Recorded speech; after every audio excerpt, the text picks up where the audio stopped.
बोलते हैं, प्यूसम का अर्थ क्या होता है आप लोग समझते हैं? अरे भैया जी हम तो समझ में नहीं कि आज तक सब जगह पढ़े हैं लेकिन कोई भी टीचर ना प्यूसम का अर्थ समझावे नहीं किया। चलिए तो हम समझाते हैं ना प्यूसम का अर्थ क्या होता है। प्यूसम का अर्थ होता है प्यारे बच्चों, है ना, प्यूसम का अर्थ होता है अमृत। क्या होता है प्यारे बच्चों? प्यूसम का अर्थ होता है ना, प्यूसम का अर्थ होता है प्यारे बच्चों, क्या होता है? प्यूसम का अर्थ होता है अमृत, है ना। क्या होता है? अमृत होता है। तो आप लोग अमृत को ना अमृत समझ करके ना पी लीजिए। काहे से कि बिहार बोर्ड में ना बबुआ रे यहाँ से 10 नंबर के क्वेश्चन या 4 नंबर का क्वेश्चन हर एक साल पूछा जाता है, ठीक है। तो आप लोग प्यूसम का मतलब समझ गए आई होप, ठीक है। तो अमृत होता है, अमृत समझ करके ना आप लोग पी लीजिए, ठीक है। अब हम स्टार्ट करते हैं मंगलम। क्या होता है? मंगलम। पाठे के नाम है मंगलम रे बाबुआ। क्या है? मंगलम नाम है ना। मंगलम पाठ है। क्या है प्यारे बच्चों?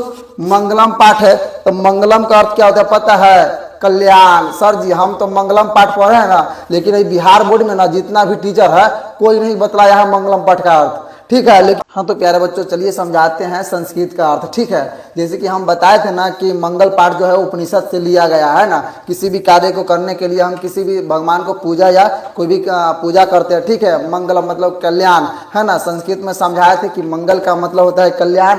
ए भैया समझ रहा है कि नहीं समझ रहा है? सुंदरमा समझो, बोर्ड पर ध्यान दे करके समझो, ठीक है।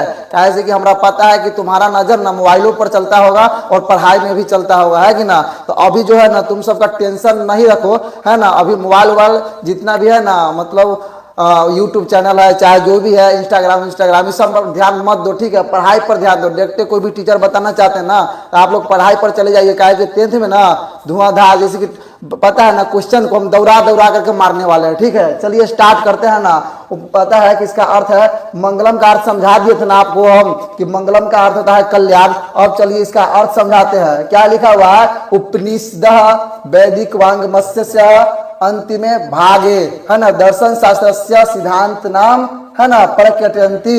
कहने का मतलब यह है कि उपनिषद जो है वैदिक साहित्य के अंतिम भाग में क्या करता है? दर्शन शास्त्र सिद्धांत का प्रकट करता है प्यारे बाबू, ठीक है ना। प्यारे बच्चों प्रकट करता है। अब कहेगा इसमें क्वेश्चन में पूछेगा, रे बाबू क्या क्वेश्चन पूछेगा कि वैदिक साहित्य के अंतिम भाग में क्या दर्शन शास्त्र का सिद्धांत करता है, क्या सिद्धांत करता है? ए बबुआ दर्शन शास्त्र नहीं हो जाएगा, नहीं होगा। यहाँ पर जो क्वेश्चन में मिला ना ऑब्जेक्टिव टाइप में पूछता है बिहार बोर्ड में, समझे कि नहीं। उपनिषद मतलब ये जो है, ये जो पद्यांश है ये उपनिषद से लिया गया, ठीक है। इसमें जो है ना हम बताए थे ना कि मंगलम पाठ जो है उपनिषद से लिया गया। तो ये जो पद्यांश दिख रहा है आपको, है ना, पद्यांश ये जो उपनिषद से लिया गया है ना। उपनिषद वैदिक वांग मत्स्य मतलब कह रहा है कि वैदिक, है ना, साहित्य के अंतिम भाग में दर्शन शास्त्र का, है ना, सिद्धांत प्रकट करते हैं, ठीक है। दर्शन शास्त्र का सिद्धांत प्रकट करते हैं प्यारे बच्चों, आप लोग याद रखिएगा, ठीक है। उसके बाद है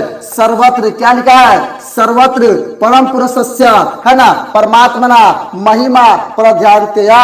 कहने का मतलब यह है कि अगर सभी जगह, है ना, सभी जगह परम पुरुष से, बउआ परम पुरुष का मतलब समझा कि नहीं, है ना, मतलब परमात्मा भगवान, उसी को हम परम पुरुष से कहते हैं, ठीक है। हम लोग तो क्या है? पुरुष है, हम लोग तो पुरुष है, लेकिन हमरो से ऊपर क्या है? परम पुरुष, है ना, जिसको हम भगवान या परमात्मा कहते हैं, ठीक है। सर्वत्र परम पुरुषस्य, ठीक है, सर्वत्र परम पुरुषस्य परमात्मना महिमा, है ना, प्रध्यानतया ज्ञेयते। कहने का मतलब है कि सभी जगह, है ना, परम पुरुष, है ना, परम पुरुष मतलब भगवान का महिमा गाए जाते हैं, है कि नहीं प्यारे बच्चों। अगर मान लीजिए कि हम मान लीजिए पुरुष है तो हम किसका ज्ञान गाते हैं? भगवान को ना पूजा करते हैं, किसी और का नहीं ना, भगवान को पूजा करते हैं। इसीलिए कहा गया है कि सभी जगह, है ना, परम पुरुष परमात्मा, है ना, परम पुरुष परमात्मा का महिमा गाए जाते हैं, ठीक है। आप लोग याद रखिएगा अगर पूछा जाए क्वेश्चन कि अगर सभी जगह किसकी महिमा गाए जाते हैं, ऑब्जेक्टिव टाइप में क्वेश्चन हमेशा पूछे जाते हैं, ठीक है ना।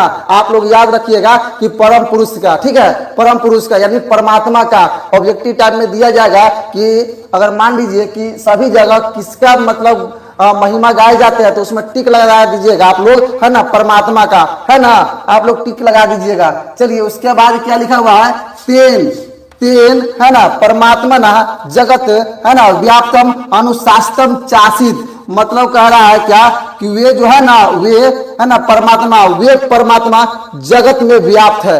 कहने का मतलब नहीं समझे, नहीं ना समझे, चलिए समझाते हैं। जो हम भगवान जो है ना, जगत मतलब धरती है ना, जगत मतलब कोई भी वस्तु उसमें व्याप्त है बबुआ। आप मान लो ना कि क्या है, हेडफोन में है ना, चाहे कुछ भी है, इसमें परमात्मा है। बिल्कुल सर, परमात्मा इसमें है ना। क्या हम पुरुष है, हम में परमात्मा है, हृदय में परमात्मा है, तो जी हृदय में परमात्मा है। इसीलिए कहा गया है तेन है ना परमात्मा ना जगत व्याप्तम अनुचासितम चासित। कह रहा है प्यारे बच्चों, आपको दिखाई नहीं देता है ना, चलिए तेन आप लोग समझ गए, तेन है ना, तेन। उसके बाद प्यारे बच्चों क्या है, परमात्मा ना, यहाँ पर है परमात्मा ना, ठीक है। उसके बाद जगत है ना व्याप्तम अनुचासितम, ठीक है, चासित।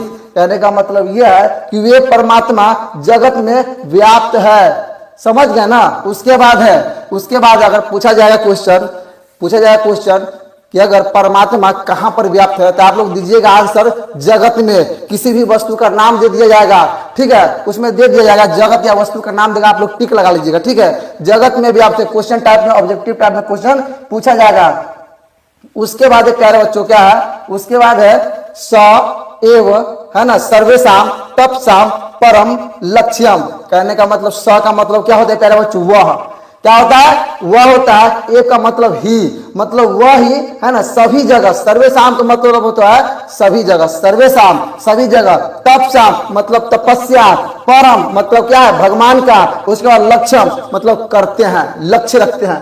प्यारे बच्चों कहने का मतलब वही है ना सभी जगह भगवान का लक्ष्य रखते हैं। मान लीजिए कि अगर हम लोग पूजा करते हैं, तपस्या करते हैं, तो किसकी करते हैं, भगवान ही का करते हैं। मान लीजिए बैठ जाता है, वो कुछ भी करते हैं ना, तो वो जो तपस्या है ना, सभी जगह परमात्मा का तपस्या करते हैं। बिल्कुल राइट, समझे या नहीं, हाँ या ना में जवाब दीजिएगा, ठीक है। उसके बाद है प्यारे बच्चों आसमीन पाठ।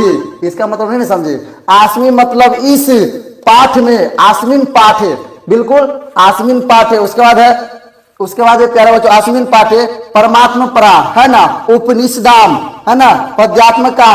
देखिए आप लोग पढ़िएगा एक एक शब्द को, पद्यात्मक का, पच मंत्रा संकलिता संति। आप लोग सब नहीं ना समझे, ए भैया जी आप तो पढ़िए रहे हैं, हमको बिल्कुल समझ में नहीं आ रहा है, तो हम समझाते हैं ना, आप लोग बोर्ड पर ध्यान दीजिएगा, ठीक है।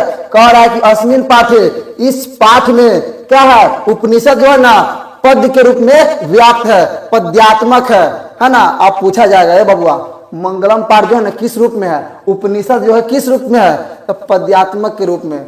आप लोग याद रखिएगा पद्यात्मक के रूप में, ठीक है। उपनिषद जो है पद्यात्मक के रूप में। और उपनिषद में कितने मंत्र है, हम बताए थे ना, यहाँ नहीं पढ़े हैं। पच मंत्रा मतलब 5 गो मंत्र है, ए बबुआ नहीं समझ में आया, 5 गो मंत्र है उपनिषद में, ठीक है। 5 गो मंत्र से संकलित है उपनिषद, बिल्कुल करेक्ट, समझ गए, यस या नो, ठीक है। प्यारे बच्चों आप लोग समझ गए हिंदी में, आप तो कहिएगा सर जी है या छात्र है। कहीं भी जाएंगे ना, तो अगर संस्कृत देख लेंगे उसको तो हम हिंदी चुटकी में बजा कर देंगे, चुटकी में, ठीक है, समझ गए ना। उपनिषद क्या उपनिषद है ना, वैदिक मांग से मतलब वैदिक साहित्य के अंतिम भाग में क्या सिद्धांत प्रकट करता है, अरे बबुआ क्या, दर्शन शास्त्र। आप लोग याद रखिएगा कि वैदिक साहित्य के अंतिम भाग में क्या प्रकट करते हैं, क्वेश्चन पूछेगा, आप लोग याद रखिएगा दर्शन शास्त्र में टिक मार दीजिएगा, ठीक है। आप लोग क्वेश्चन को ना एक एक टॉपिक को ना बिहार बोर्ड में ना दौड़ा करके फोड़िएगा, दौड़ा करके रोकिएगा नहीं। वो बेहुदबा क्या करेगा पता है क्वेश्चन में, ए बबुआ ये तो हमारा फोड़िए देता है, मारिए देता है, एक आग में हम जयबे नहीं करेंगे। और पता है क्या करेगा, रूप बदल करके आएगा। याद रखिएगा कि पता है अगर पूछ देगा कि दर्शन शास्त्र में है ना वैदिक साहित्य में क्या है, उपनिषद है, रूप बदल दिया ना, ए बबुआ नहीं बदला, तो इसने क्वेश्चन आएगा ना उसको दौड़ा कर मारिएगा ना, वो ऐसे नहीं करेगा, भूल जाएगा उस दिन से, समझ गए ना, भूलिए जाएगा। तो आप लोग तो इसका अर्थ समझ गए होंगे, आई होप समझ गए ना।